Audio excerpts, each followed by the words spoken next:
Okay, what is up, everybody? Welcome to the PT on Ice Daily Show. I am Dr. Jeff Moore, currently serving as the CEO of ICE, and always pumped to be here on Leadership Thursday, which, of course, is always a gut check Thursday. Before we do anything, let's chat about the workout, and then we're going to dive in and talk about insurance versus cash-based, and I think an important reframe for 2025.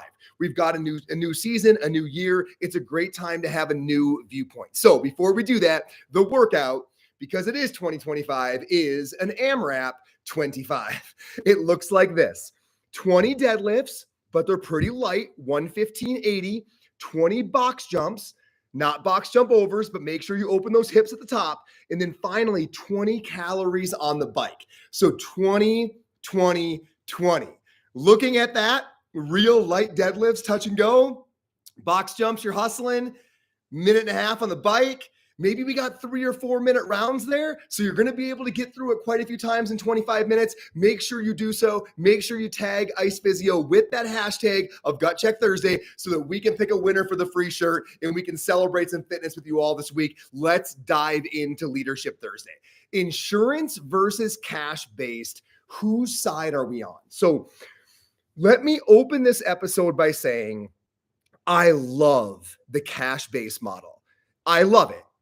Every part of it resonates with me as a business person. Why? Because of what it allows, right? We can decide exactly the kind of experience that we want to create, what equipment is required, how much time is required. You have total autonomy to create a perfect experience. What you see as a perfect delivery of your experience, you get to cultivate that. Then you can work backwards and set a price. Okay, well, based on what I need for that and how much time and how many folks I can see in that experience, what would I have to charge? Then you can work backwards and you can convince target consumers in your area that what you're offering is worth it. I love this, right? It allows for quality control. It allows for creative control. It has perfect autonomy. I love everything about it.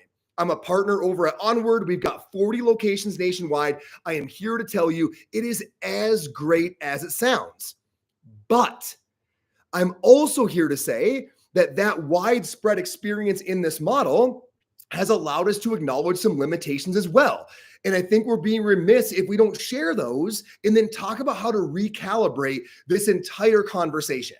Those limitations are as follows. Number one, at least right now, it won't work everywhere. I'm telling you that from being a part of 40 cash-based clinics nationwide across more than half the country. It won't work everywhere. I'll give you a specific example of somewhere I don't think it'll work. My hometown. I'm from a really small town in Upper Michigan. We've got my brother has an amazing clinic there. It's called Back in Motion. He's asked about the Onward model, of course, because we're always talking. Him and I have sat down and ran the numbers. I don't think it'll work there. Why? A bunch of reasons. A huge amount of the work in that area is post-op, because that's how people in that region view physical therapy. You can have all sorts of opinions on if they should or shouldn't view it that way. I'm telling you they do. I'm not saying it won't change a bit over time. I'm saying right now, almost across the board, almost unanimously, that's how it's looked at by most people. In the post-op space, even with higher deductibles, it oftentimes makes sense to be a part of an in-network clinic, because certainly as the year is going on and after surgeries, some of the costs are more favorable in that space. Number two, the insurance coverage is usually excellent. Overall, the median income of the area that I'm from is not all that high. It's probably, below national averages, but insurance coverage tends to be quite good because most folks are working for these big companies. We've got a really big paper plant. We have a big steel casting mill. Of course, we have the schools. A lot of people have great insurance, and so they're very used to using it. Insurance coverage is excellent, and paying for cash for anything is not a norm for folks in that area. And sometimes for their kids, but very rarely for themselves, right? Paying for cash for things for themselves is not normal. And finally, it's very hard to convince them because it's hard to get in front of them because they usually aren't scrolling, they're working. Right? A lot of those folks are working long hours. A lot of times it's swing shifts. They're not sitting on their phone watching your reel. So it's really hard to get in front of them to make an argument that it is worth it. For all of those reasons, I sincerely don't think it would work. When my brother asks, should I consider a switch or move more in that direction? The answer, honestly, right now is no. Now, I can hear every cash based zealot, right, getting up in arms, claiming that it will work everywhere. With all due respect, if all of these new cash-based gurus actually had more cash-based clinics and more successful large operations in a wide variety of geographies, they would agree with me too. Because when you start sincerely scaling this, you realize there are some inherent limitations at this point in time. So number one limitation, coming from a lot of experience, is that it won't work everywhere, at least right now. And number two, it necessarily excludes some patient populations, right? The obvious one is that with Medicare, patients don't even have the option to pay cash for covered services, right? That Medicare would cover. In no cash-based gurus, you don't need to send me your ebook on the workaround for Medicare. I assure you, we've taken on a lot of legal counsel. We've had a lot of looks at what that situation looks like at the scale we're doing it, right? Working in that Medicare space is inappropriate, right? That's how we've deemed the scenario. So now Medicare patients aren't even able, even if they wanted to be able to take advantage of our services. So those are massive geographical and logistical or legal limitations to what otherwise is truly a wonderful model.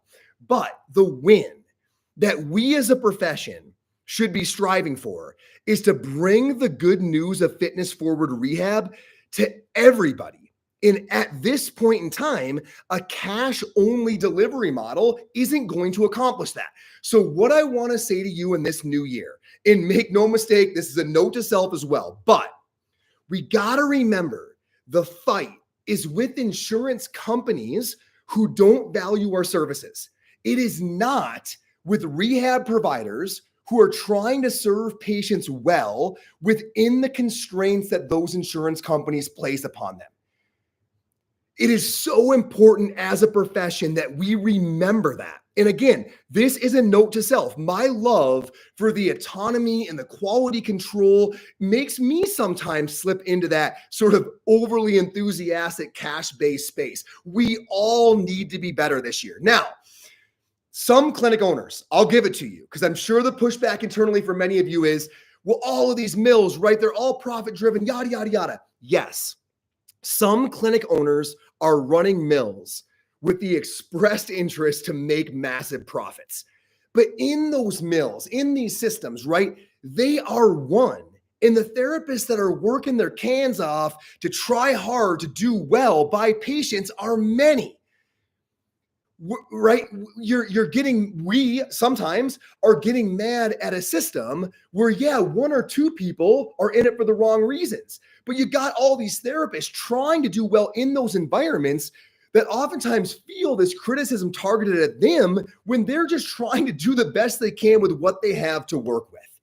And I think that reframe is so important. On a final note, and this is kind of where the "Whose Side Are We On" title of the episode comes from, we are not beating insurance companies by letting them keep all the money. I repeat, we are not beating insurance companies by letting them keep all the money.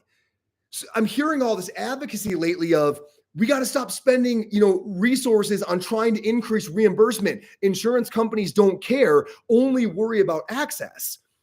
Dude, that's probably music to the insurance company's ears. Like, that's us saying, don't even try to take money from them anymore. That's probably not the answer, right?